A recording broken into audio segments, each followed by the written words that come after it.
Hello and welcome back to round 6 of RMFantasySXperts. I am Chase. I'm Christian. And if you haven't yet, make sure to get subscribed to the Rocky Mountain YouTube channel because each and every week on Fridays we release these shows. We give you stats on riders, on tracks to help you make your fantasy picks, maximize your points. We got big points last week, so we're doing something. We did. You nailed the top 3. Congratulations. I even know that viewers were stoked for you. Hey, miracles still happen. They do. But round 5 is in the book, so let's get right into it. Here's our race recap. All right, Christian, round 5 has come and gone. Some of my favorite racing so far this year. Yeah, it was exciting good. night. I like that track. Lots to talk about, but here's your results. Eli Tomac goes beast mode, gets another win. Cooper Webb, passed for second last turn, gives you the top 3 correct. Help me out. Ken Roczen third, Adam Cincerillo fourth, Jason Anderson fifth, Justin Brayton for the wild card.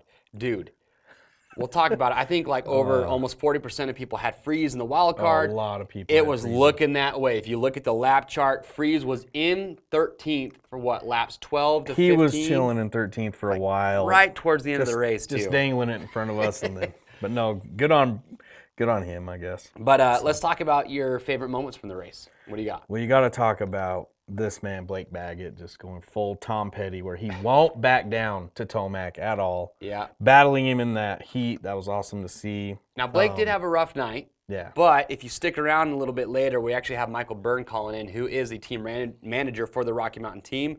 And he's going to give some really cool insight on what happened because I have to get his take. From Blake's qualifying and that heat race, you expected him to be up there. So there's some really cool insight that's going to come up. So stick around for that. And also, if you can't watch us on YouTube, you can listen to a podcast form on all the major platforms. You talked about Baggett, and we got to talk about Tomac just going beast mode, passing Roczen, blowing off the track, making a little mistake, and then getting back past him again. I don't know about you, but for me, I think that's a huge confidence boost to Tomac after Phoenix, where he couldn't get Roczen, does it twice in one main event. I didn't think he was going to catch him again right at first, but he proved us wrong real quick.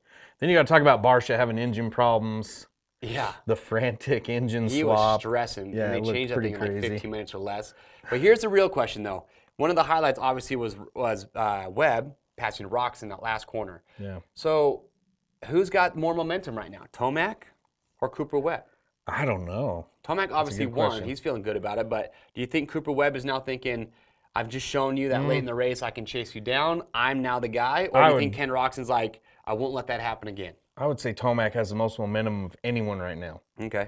I mean, that was a track they were saying he wouldn't win, and he comes out and wins it. And how close is he to the overall points? I mean, has he ever been this close? No. He's like 3 this late points in the down season? right now. So all right. everyone's got to be pretty scared of Tomac right now. I'd agree. So let's talk about points, though. You, my friend, finally had a good weekend.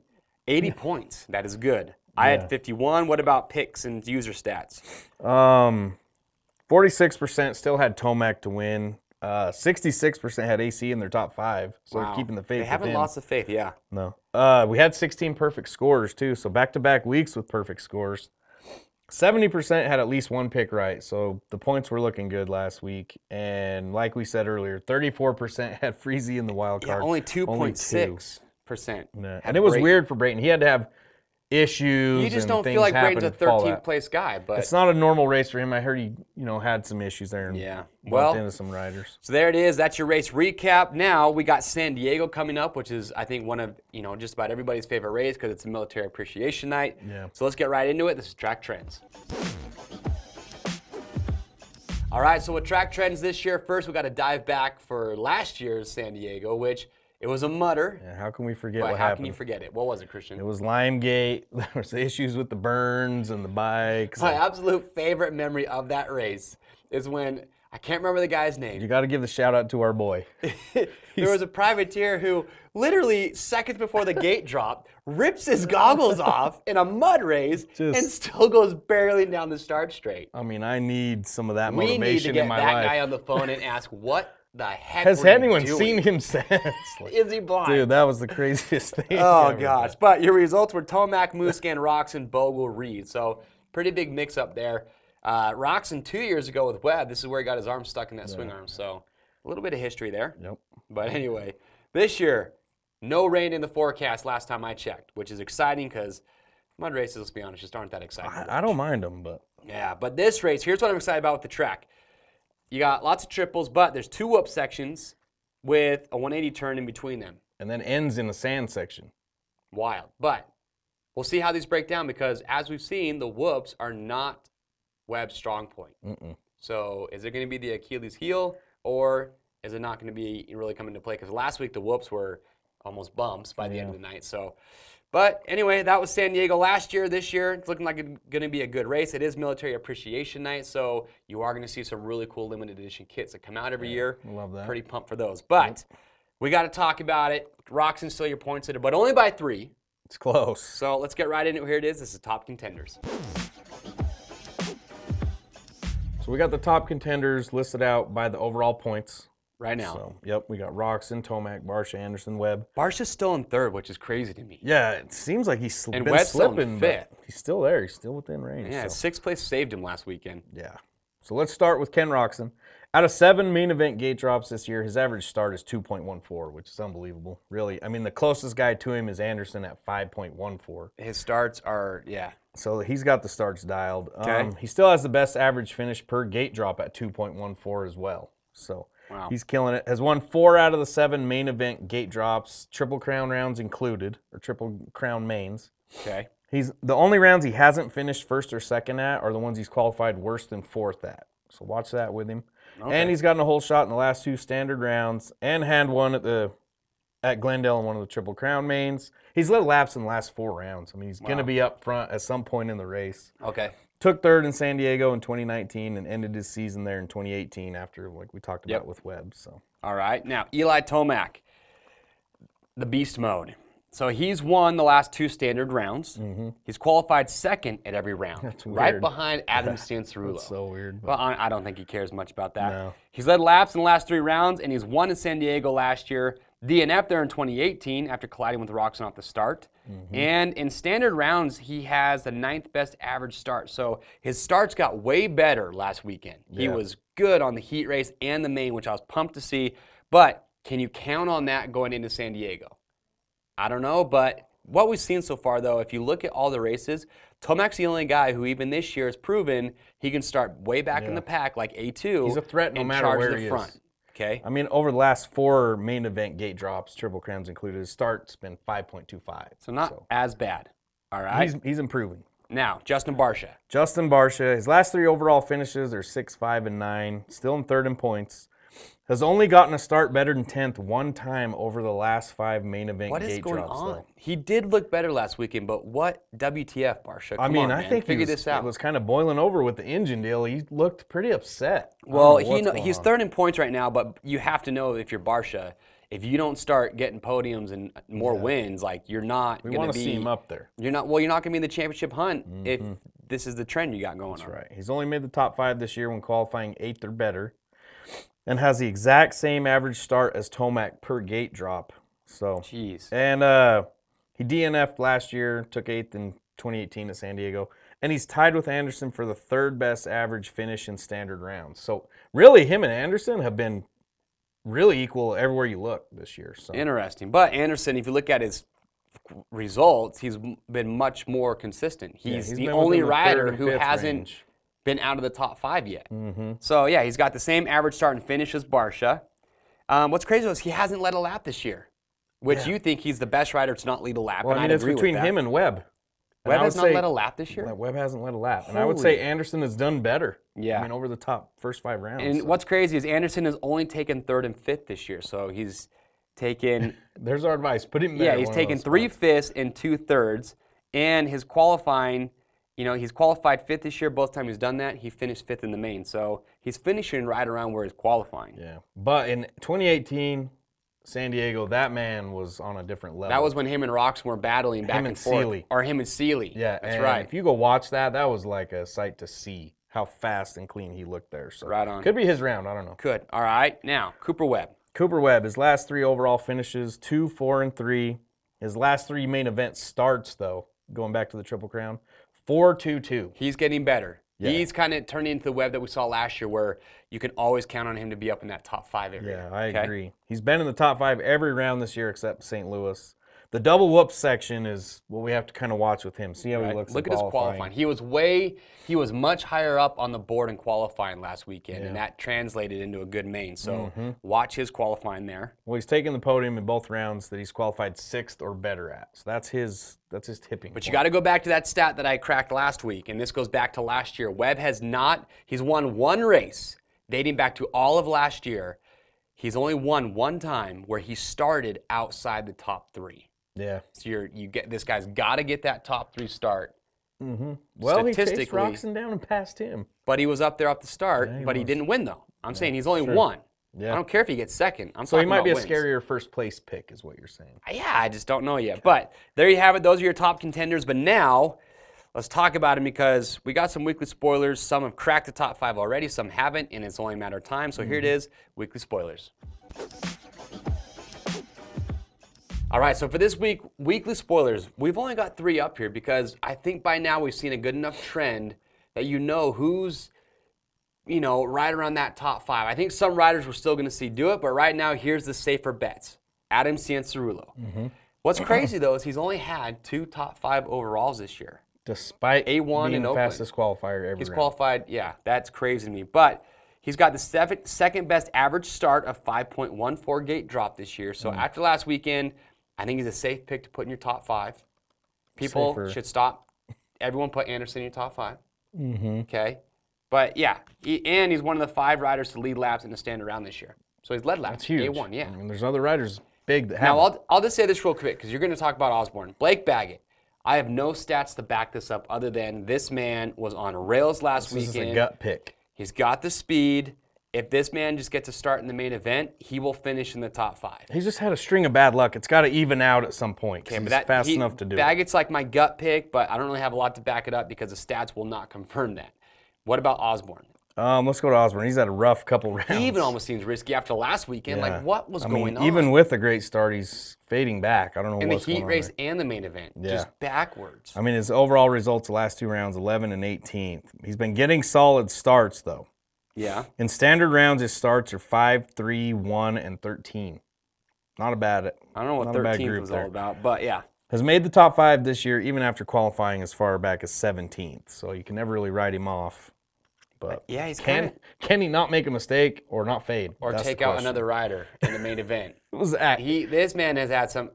Was it Phoenix? He was on the crash twice in the start. Yeah, he's been all over the place. He's just had some bad luck. Yeah. But those are some weekly spoilers. Again, some riders that may crack the top 5 this weekend. These are just our safer picks. Yeah, that haven't been as consistent, but if you want to take a risk, throw them in there. But now, Wildcard's going to be tough this week because it's 8th place. It's close to the top 5. That's why this group's so small. Yeah, so let's get right into it. This is Wildcard Watch.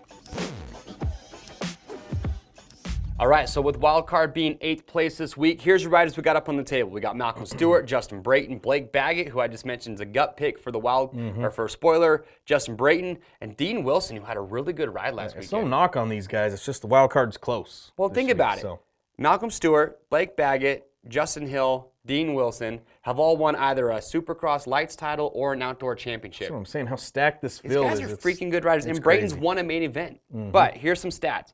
Malcolm Stewart, he's looking good this week. His average overall position this year is exactly 8th. And here's his here's not in order this year, but here's what he's taken: 6, 7, 8, 9, 10. Yeah, he's taken everywhere from 6th to 10th. Yeah, he's just right there. But his average finish per gate drop is 8.14, and he's been finishing 1 spot behind where he qualifies in standard rounds. Look where this man qualifies. Use that as leverage to make your wildcard pick. He's looking good there. We got to move to Justin Brayton. Has finished overall between 6th and 8th in 4 of the 5 rounds this year. So he's going to be around there. Right there. In standard rounds, he's finishing 1.5 spots better than where he qualifies. So opposite of Mookie. Okay. And his average overall finish per round is 8.4. Took 8th in back-to-back rounds the first 2 rounds of the year. So he's been there before. So who's your gut pick right now between these two, Brayton or Stewart? Gosh, I don't know. I'm more going Brayton. I don't know. Really? It's these two and Wilson for me. I think Stewart, I bet his average start's been better than Brayton. Oh, guaranteed. Brayton's start's been slipping. All right. Blake Baggett. Blake Baggett's average finish in standards round this year is 9th. Granted, he's had some really bad luck. Just pure bad luck. Okay. But he's only finished better than 9th 1 time this year, which was 4th at A1. That blew my mind. So when you see it. Yeah, but Doesn't feel like it. eighth for him even feels like a bad spot. He just needs things to go his way. But his last 4 overall finishes are 9, 14, 10, 9. So he's finishing right around there. But his starts have just been inconsistent. His starts this year have 13, 12, 10, 8. Yeah, they're all over the place. But anyway, but he is finishing on average 2 spots better than where he qualifies in standard rounds. Okay? I like him. Justin Hill, he called his shot, told someone on our Instagram not to pick him for the wild card. Then he goes out, busts the eighth wins place. a heat race. Yeah, wins a heat race, busts the 8th place like it was nothing. So he finished 8th last week after qualifying 7th. On average, he finishes a little over 3 spots behind where he qualifies at standard rounds. He's kind of like a Cianciarulo. Yeah. Good qualifier, but hasn't translated to... He's got to be qualifying way up there, to give him a chance, I think. Has qualified and started in the top 10 at every standard round this year. Starts have been good. Starts have been real good. And he's just hot. Everybody just needs to get out of his way. He's just hot right now. So I'm just putting that out there. Are you a Justin Hill fanboy? Dude, I was so pumped to see him up there. You just like that fanny pack he's got. I just love his off-track style is as good as his on-track style. All right, Dean Wilson, his last 2 finishes at standard round 7 and 10. His average finish this year is 8.5. So that man is, like I said, what did he get last week? 7th, right? Yeah, he's getting better. Had a really good ride. He started in 8th in the last 3 standard rounds. So his starts. He's going to be in there at some point. And he ran in 8th place for 11 of the 21 laps last week. So have an eye on Dino this week for 8th place. Might not be a bad pick. Like him. Who's your gut pick right now? Wildcard. I think I really might go Wilson. Think so? So. All right, well, there you have it. That is the Wildcard Watch. Take these stats. Watch qualifying because that really does matter with these guys. Don't pick Freeze. He's not an 8th place guy, even though he's the people's champ. But you never know. Let's get him on the phone next because, like we mentioned earlier, he is the team manager for the Rocky Mountain ATV KTM WPS, and he's got some cool insight that we're going to get. So let's get him on the phone. This is Between Two Berms with Michael Byrne.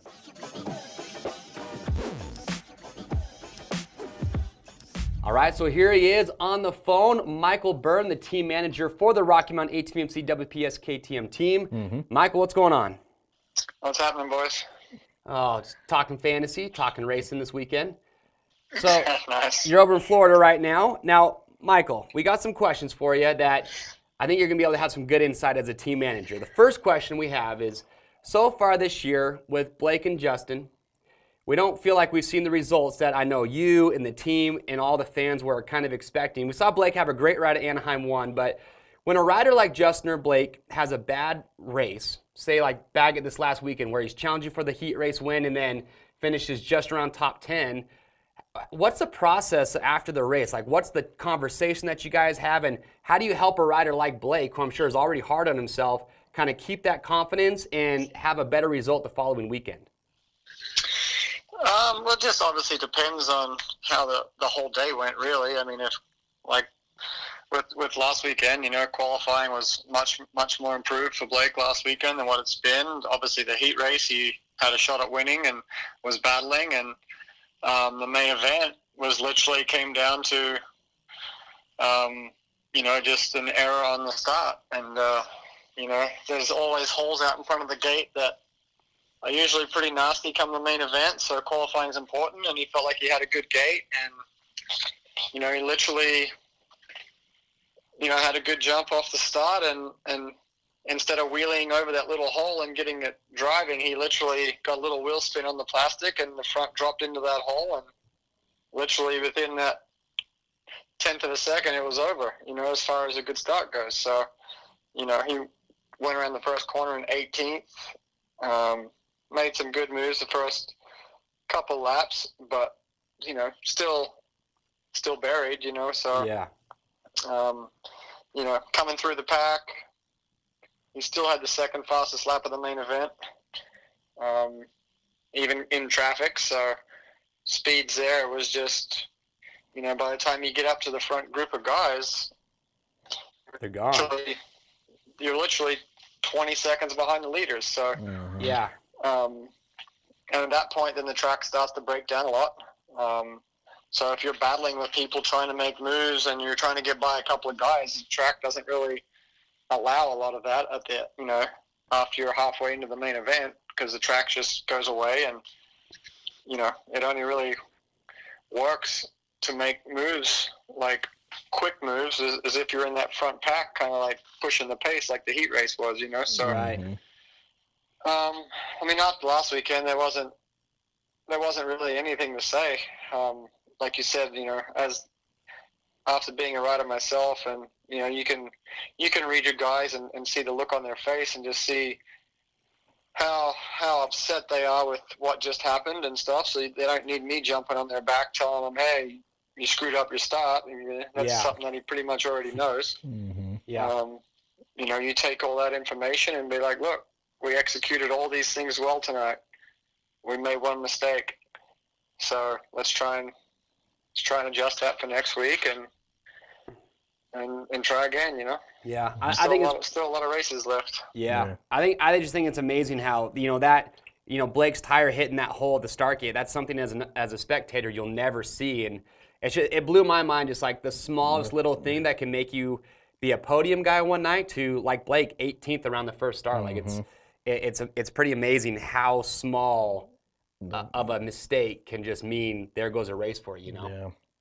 Well, kind of changing pace. Like on a race day, when you get to the town it's going to be in, on average, how many changes and how different is the bike from when you get there to, say, that main event?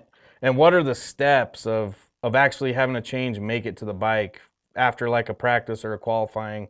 What steps do those changes have to go through, or is it kind of loose?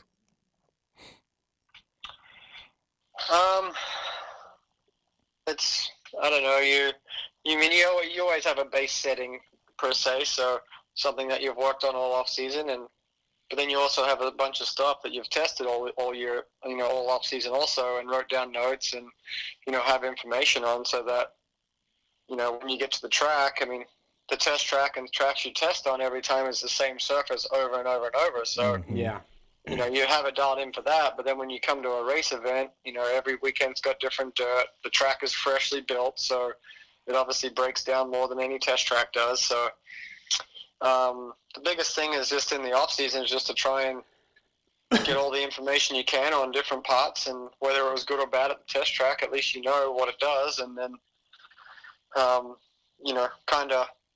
always say, the bike's never perfect. Like, you're always looking for just the right, you got a box full of Band-Aids. All right, which Band-Aid is going to make the bike work this weekend, because that's all you're ever looking for is what are we going to adjust to make it, and then it could only be a couple clicks on the shock or forks, it can be a lot, or it can be literally, one click here, one click there. It just depends what you get given and how the track breaks down over the day, and especially what you get at nighttime once the moisture starts coming up, and how much they've worked it, and how it's going to break down. If the track's getting bumpy, then you're going to want to you make some changes so that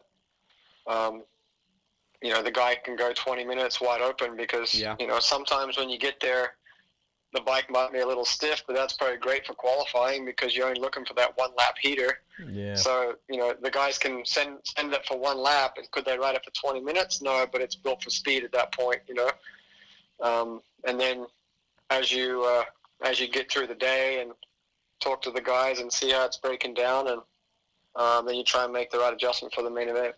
Do you guys take notes from the previous year? Like, so, for example, going into Saturday, do you look at your settings you had for San Diego last year and say, okay, we really like that setting? Or do you kind of hit the reset button every year preseason and you kind of start over from there? No, we have notes. We have notes as far back as I can, that I've worked here. So, obviously settings change and stuff like that. But sure. Each year, as the setting changes, then you go back and forth. So, like at Anaheim 1 this year, like we had made the bike a little firmer this year, and that's where Blake felt like he was losing time to the other guys. And then come the main event, after the heat race, he wasn't really feeling it. He said the track was getting super rough, and it was kind of beating him up a little bit. So then, we went to something that we'd tried in the off season, which was a fork and shock change. Nothing major, just but it's something that you had to take. You had to take the suspension off to do it. Obviously. Yeah. Mm-hmm. We made that change, and luckily it was the right move, and he had a great result. Yeah, I remember that. Well, last question we got for you is: we saw Justin Bogle, just have, like you already said with Blake, just have terrible luck. Mm-hmm. Looks like he's going to rip a really good start, and then I think it was Osborne, or I can't remember what rider, but of all people, takes him out. Justin gets knocked out. What the injury protocol that we have now, like I think they do an excellent job of making sure that safety is first, that riders don't ride when they shouldn't be. What has it changed a lot since your heyday when you were back riding? I mean, you were back racing 2-strokes. So yeah, how much is the safety protocol when I raced? Yeah, that's what we were kind of curious about. Is like if you were Justin Bogle and you're back in your day, is it really just rider discretion what the team thinks, or did you have kind of the same medical deal? No, it's a way different, way more advanced now. Like obviously for Justin, like especially happening at the race, you go into concussion protocol, and now the step is you have to see a neurologist, and get cleared by a neurologist first, and then once you do that and they determine that you're okay, then you can take your baseline test again. And then once you pass your baseline test, then I will literally team, obviously the mechanic, whatever, would have to watch him ride and report back, yes, he was fine. And then obviously when you go to that first race that you do, then the medic crew and guys watch you in practice and make sure you're not squirrely, and then you'll get clearance, I mean, we didn't even talk about concussions back in my day. It was, nothing broken. All right, good. Yeah, my head hurts a little bit, but I'll be all right. Just dust yourself off. I don't know. It just wasn't even talked about. It wasn't even consideration. I mean, obviously, if you were knocked out on the track, that was different. But even then, there was no protocol to go through. It was just like, rest up. Right. You have a concussion. That's pretty there wild. There was no level of how bad it was, or hey, you need to go through all these steps and stuff like that, which is obviously good. They're definitely improving everything, which is better for the guys in the long run. Yep, I agree. I like it. All right, well, Michael, hey, I appreciate you calling in. We know you got a busy weekend. With San Diego, just real quick, what's the goal for Blake this weekend? And is it always podium, or is it always, hey, we're going for the win? What's kind of the mentality right now for Blake going into this weekend? Literally, the only mentality that we're worried about right now is just starts. Gotcha. Everything else will happen after that. I mean, you got the speed to win, you got the speed to get on the podium, so just give yourself a chance and get track position to have a shot at it. Like you said, just got to get rid of some of that bad luck, and we'll see. We've been talking about it. Like Blake's gonna win. Yeah. It's just everything's got to fall to the right. It's got to fall in place, and it'll work out for him. Yeah, literally just the first 100, 200 feet needs to fall into place, and we'll be in it. We'll be in it to at least have a shot at it. Right on. All right, Michael. Hey, we appreciate you calling in, and good luck to you and the team this weekend. All right, thanks, boys. All right, we'll see you. See ya. That's cool. That's good like info. The whole Blake thing, like hitting that little hole right at the starting gate. No, because you watch it. I watched that start multiple times in slow-mo, and all I can think was like, how did he blow that? Like he got a good jump, and then so kind of hearing it from Michael, you're like, oh, like that's it. But how many times does that happen to other riders, and we don't think about it, and all we think is, why is he doing so bad? Like, what's your problem? And now you kind of know why. There you go. That's why we talk to the team manager about it. Absolutely. Well, you know what time it is, though. It's time to lock him in. Let's do it. All right, I'm riding my hot streak into San Diego, going with Tomac for the win. He can win no matter where he starts. Okay. Ken Roxon always gets a start, so I'm putting him second. Blake Baggett, I think, is going to totally redeem himself. Shake-up? And San Diego usually has some shake-ups, so I'm putting him up there. Anderson fourth. He hasn't taken it yet this year, but all his averages are there. So I'm keeping him fourth. Cooper Webb, I think, might struggle in those whoops. We'll see how they look, how they break down. I'm putting him fifth. And Dino as my wild card. All right. So I like your picks. I'm going to keep first and second the same, but here's where I think it gets shaken up a little bit.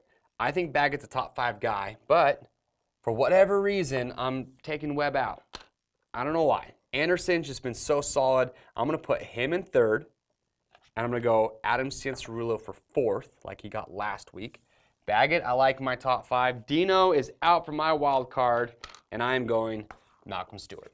That's right now. That's what I have. I'm going to watch qualifying to see how it goes. It looks good. It looks like you were just about to burst to change those up. So I think you look pretty strong about these picks, like you were holding it in. So there they are. They're locked in. And, yeah, I'm holding it down. So we'll see how it goes. What do you guys think? Where are the picks going to land? We want to know. Argue with us. Do you think we're right? Do you think we're wrong? Are we crazy? We want to hear it. We want to talk to you guys. And shout out again just to everyone that always comments, the viewers. We love it. We love to interact, so keep it coming. But now we need to talk about why it pays to play RM Fantasy SX. So here it is. This is our weekly prizes.